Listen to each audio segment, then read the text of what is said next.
All right, we continue with the story, the Christopher English translation. He rose to his feet and gazed into her eyes. Dawn was beginning to break, and in the distance the cupolas of the Kiev churches glinted in the early light. Before him lay a beautiful maiden with a lustrous, disheveled braid of hair and eyelashes as long as arrows. She lay with her naked white arms stretched out lifelessly and groaned, raising her tear-filled eyes aloft. Koma started to shake like an aspen leaf. He was overcome with uncontrollable pity and agitation and timidity. All feelings alien to him, he fled headlong from the spot. As he ran, his heart was pounding, and he could not understand this strange new feeling that had taken possession of him. He no longer wished to return to the farmstead and hastened to Kiev, pondering all the while over his most extraordinary occurrence.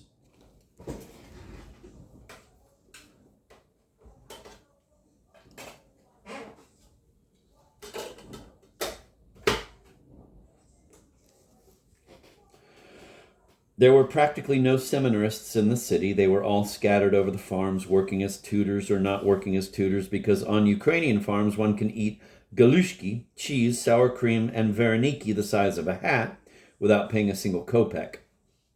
The large school building which housed the seminary was totally deserted. And in vain did the philosopher scour every corner and even prod in all the holes and mousetraps in the roof in the hope of finding a chunk of bacon fat, or at the very least an old knish such as the seminarists used to hide about the building. However, it soon dawned on the philosopher how to remedy his sorry plight. He paced up and down the market, whistling, exchanged a few winks, right at the far end with a young widow in a yellow achapak who was selling ribbons, gunshot and wheels, and that very same day he was stuffed full of wheat dumplings, chicken, and in short, it would be impossible to enumerate all the good things that adorned the table in the widow's wattle and daub cottage deep in a cherry orchard. That same evening the philosopher could be seen in a tavern. He lay on a bench, puffing on his pipe in his usual manner, and in full view of everyone threw the Jew innkeeper a gold coin. Before him stood a large tankard. He surveyed all those entering and leaving the tavern with a contented and insouciant look, and no longer even thought about his remarkable adventure. I'm going to switch to the Pavir Velikonski and reread the last paragraph. There were almost no students in the city. They had all gone to the farmsteads, either on conditions or simply without any conditions, because on little Russian farmsteads one can eat dumplings, cheese, sour cream, fritters as big as a hat, without paying a penny. The big sprawling house where the boarders lodged was decidedly empty, and thoroughly as the philosopher searched in all the corners, even feeling in all the holes and crannies under the roof, nowhere did he find a piece of bacon or at least an old knish, things usually stashed away by the boarders. However, the philosopher soon found a solution to his troubles. He strolled, whistling, through the marketplace 3 times or so, exchanged winks at the very end with some young widow in a yellow cap who sold ribbons, lead shot and wheels, and that same day was fed wheat dumplings, chicken.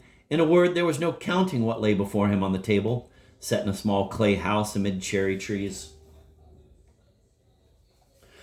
That same evening the philosopher was seen in the tavern. He was lying on a bench smoking his pipe, as was his custom, and in front of everybody tossed a gold piece to the Jew tavern keeper. Before him stood a mug. He looked at people coming and going with coolly contented eyes and no longer gave any thought to his extraordinary incident. Meanwhile, the rumor spread everywhere that the daughter of one of the richest Cossack chiefs, whose farmstead was some 35 miles from Kiev, had come home from a walk one day all beaten up, had barely managed to reach her father's house, was now lying near death, and before her dying hour had expressed the wish that the prayers at her deathbed, and for 3 days after her death, be read by one of the Kievan seminarians, Koma Brute. The philosopher learned it from the rector himself, who summoned him specially to his room and announced that he must hasten on his way without delay, that the eminent chief had specially sent people and a cart for him. The philosopher gave a start from some unaccountable feeling which he could not explain himself. A dark foreboding told him that something bad lay in store for him. Not knowing why himself, he announced directly that he would not go. "Listen, Domain Koma," said the rector.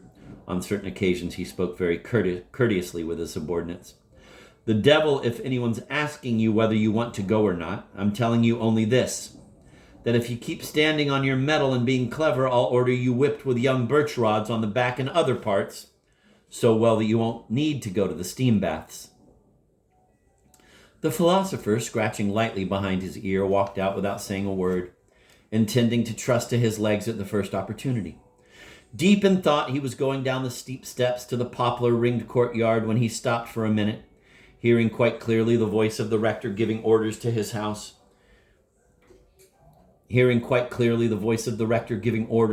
housekeeper and someone else, probably one of those the chief had sent to fetch him. Thank you, master, for the grain and eggs, the rector was saying, and tell him that as soon as the books he wrote about are ready, I'll send them at once.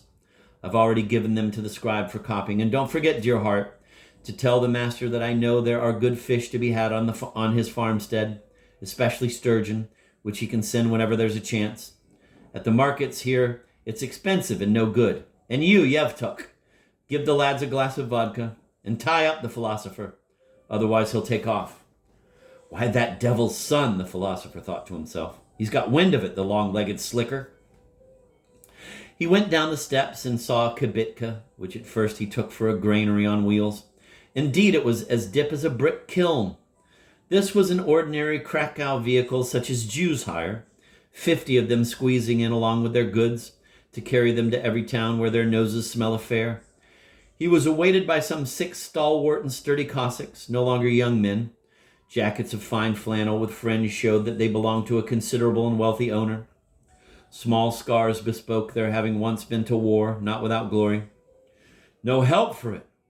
What will be, the philosopher thought to himself, and, addressing the Cossacks, said loudly, Greetings, friends and comrades. Greetings to you, master philosopher, some of the Cossacks replied. So I'm supposed to get in there with you? A fine wagon, he went on, climbing in. Just hire some musicians and you could dance in it.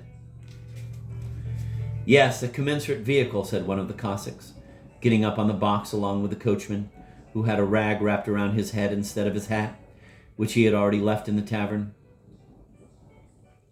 The other 5, together with the philosopher, climbed deep inside and settled on sacks filled with various purchases made in town.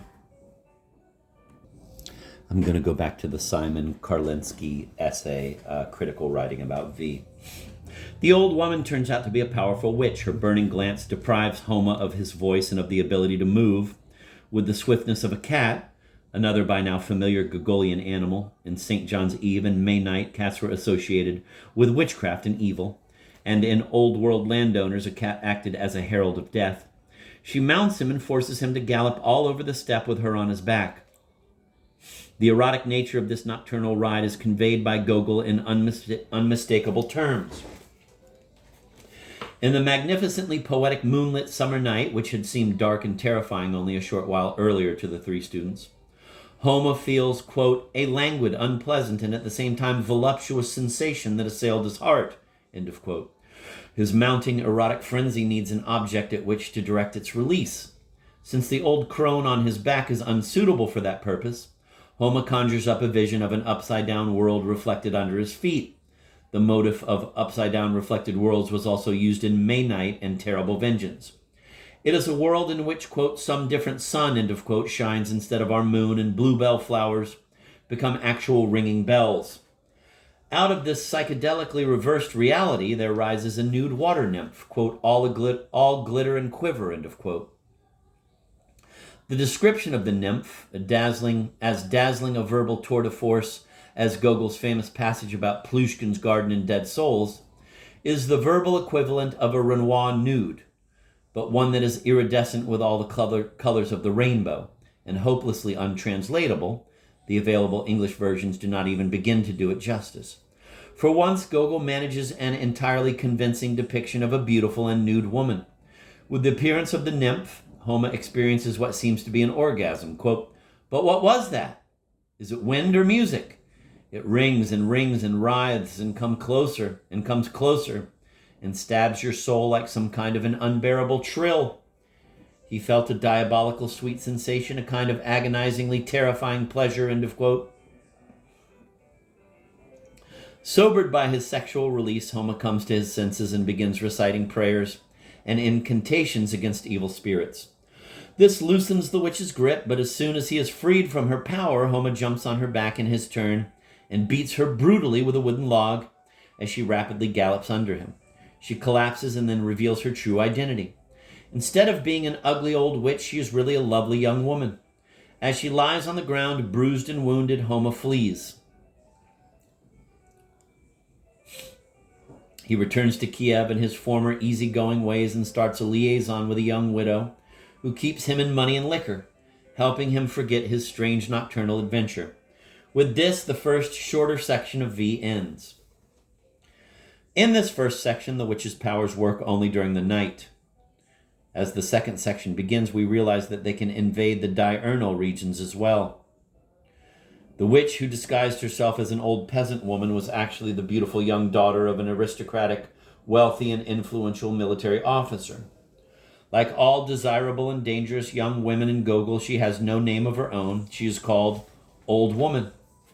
In the first section of the story, Panochka, that is, young noblewoman, young mistress, for most of the second section, and corpse toward the end of the story. Not only does this lack of a name connect her with the similarly nameless Polish beauty in Taras Bulba, but the term Panochka, by which these two seemingly different young women are referred to, also underscores the similarity of their function in the two stories. The Polish beauty meant no harm, and probably she truly loved Andrei, while the Ukrainian Panochka first rapes Homa and then seeks to deprive him of his life. But this is a Gogolian world where women's conscious intentions count for little, since the result of the two involvements is the same for the two young men involved: death and destruction. Homa Brute is careless enough to reveal his name and his school to the old woman when he asks her for a night's lodging. This delivers him into the witch's hands. First from her deathbed, then from beyond the grave, she commands the diurnal powers, her father, the rector of the divinity school, and even the friendly Cossack guards with whom Homa is quick to establish an understanding, to bring Homa to her. Under protest and against his will, he is taken to her father's village, where he is forced to read prayers over her coffin for 3 nights. This aspect of the story comes from Zhukovsky's version of Southey's The Old Woman of Berkeley, in which a dying witch bids her son, a monk, to protect her from the devil by praying over her body for 3 nights. With his remarkable pluck, Homa Brute might have survived his 3 nights of horror in the haunted church, had these nights not alternated with his almost equally unsettling experiences on the days that precede them. The daytime revelations deliver him to his enemy more surely than the demons she can conjure at night. So there's another mention of that poem that I read about someplace else. I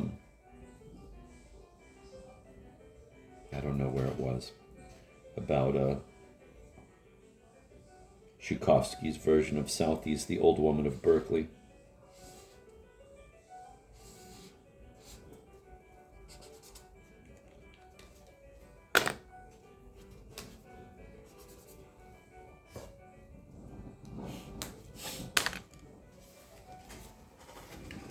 Before going off to his first vigil, Homa hears the story of his predecessor, one of the witch's earlier victims. The kennel hand Mikita. The witch rode Mikita as she had Homa, and she drove him to his death by spontaneous combustion. It was widely believed in countries around the Mediterranean basin that sinful persons can catch fire from within and be reduced to ashes. Death by this means also occurs in, quote, St. John's Eve, end of quote. But in her dealings with Mikita, she showed herself to him as her true and attractive self.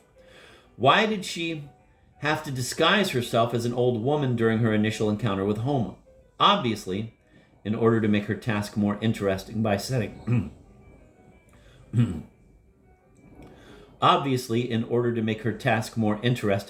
a handicap for herself. Slowly, an important fact about Gogolian seductresses must dawn upon the reader, and perhaps on Homa.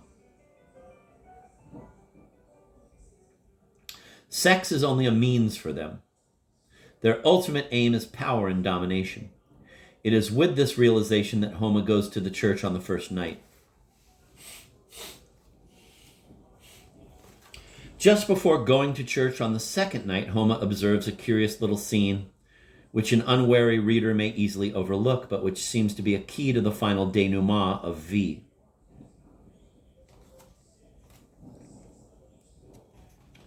The Cossacks and domestic servants who had brought him from Kiev and who had been keeping him company play a game of ninepins.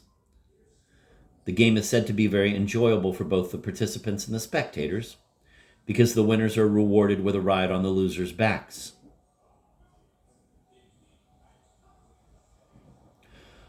Quote, Homa vainly tried to force himself to join this game, but some obscure thought was stuck in his head like a doornail. End of quote. What can this thought have been? Homa was undergoing his terrifying ordeal because he had allowed a woman to ride on his back and he rode on hers, experiencing intense sexual pleasure for which he was now presumably being punished. But here were men using each other in the same manner and doing so with impunity.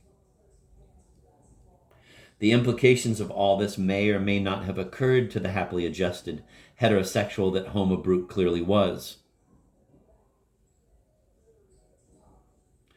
But the possibilities of the situation could hardly have been lost on Homa's creator. After his second night in the haunted church, during which half of his hair turns gray from the ordeal, Homa resolves to make his escape. But the witch's father adamantly refuses to release him. When Homa runs away, the previously friendly Cossacks catch him and forcibly return him to the village. If on the first day the story of Mikita spelled out the deeper causes of woman's power over man, on the third day Homa realizes that escape into male solidarity is now cut off.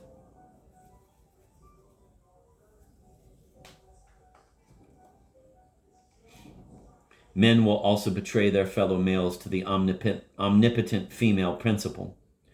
In desperation, Homa gets drunk and dances a trepak in the middle of the courtyard, a gesture of hopeless defiance rather than of any kind of joy or pleasure.